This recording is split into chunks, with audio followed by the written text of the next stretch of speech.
वज़ीर-ए-आज़म इमरान खान के खिलाफ तहरीक अदम एतमाद पेश न हो सकी। डिप्टी स्पीकर कासिम सूरी ने वज़ीर कानून के तवज्जो दिलाने पर अदम एतमाद को मुस्तरद कर दिया।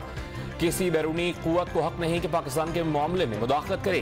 कासिम सूरी के रिमार्क्स। फवाद चौधरी ने अपोजिशन की तहरीक अदम एतमाद को एक मुल्क की साजिश करार दे दिया।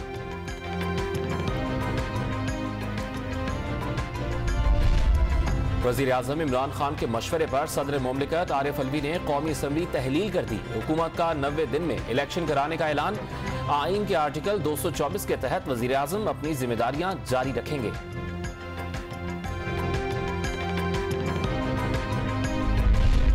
पाकिस्तान पीपल्स पार्टी ने डिप्टी स्पीकर की रूलिंग को सुप्रीम कोर्ट ऑफ पाकिस्तान में चैलेंज कर दिया।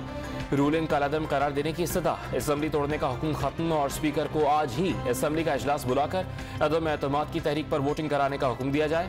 दरखास्त का मतन। नेशनल सिक्योरिटी कमेटी ने वाज़ेह तौर पर कहा कि खत्म में बैरूनी साजिश है। आर्मी चीफ समेत तमाम सर्विसेज चीफ्स भी मौजूद थे।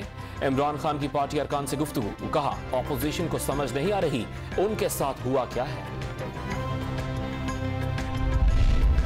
असम्बलियां खत्म। इमरान खान 15 रोज वज़ीर-ए-आज़म रहेंगे। दफ्तर भी इस्तेमाल कर सकते हैं। साबिक वज़ीर दाखिला शेख रशीद अहमद ने कानूनी पोजीशन बता दी। अपोजिशन फौरी इंतखाबात का मुतालबा कर रही थी तो अब भाग क्यों रही है। अवामी मुस्लिम लीग के सरबराह का सवाल। हिज़्ब इख्तिलाफ के अपनी मौत आप मरने का दावा कर दिया। और chairman peoples party Bilawal Bhutto Zardari ने हुकूमती इकदाम सिविलियन बगावत करार दे दी। कोई गैर आइनी ऑप्शन तस्लीम न करने का ऐलान। तमाम इदारों से आइन पाकिस्तान पर अमल दरामद यकीनी बनाने का मुतालबा कर दिया।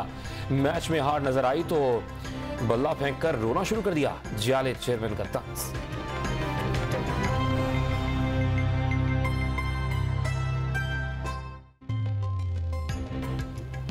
अस्सलाम वालेकुम, आप देख रहे हैं डॉन न्यूज़ और मैं हूं तलहा आलमगीर। हेडलाइंस आपने देखी। किसी भी खबर या तफसील के लिए विजिट कीजिए हमारी वेबसाइट donnews.tv या Dawn news TV mobile app. अब आप देख सकेंगे प्रोग्राम रौनक़ इफ्तार। देखते रहिए डॉन न्यूज़।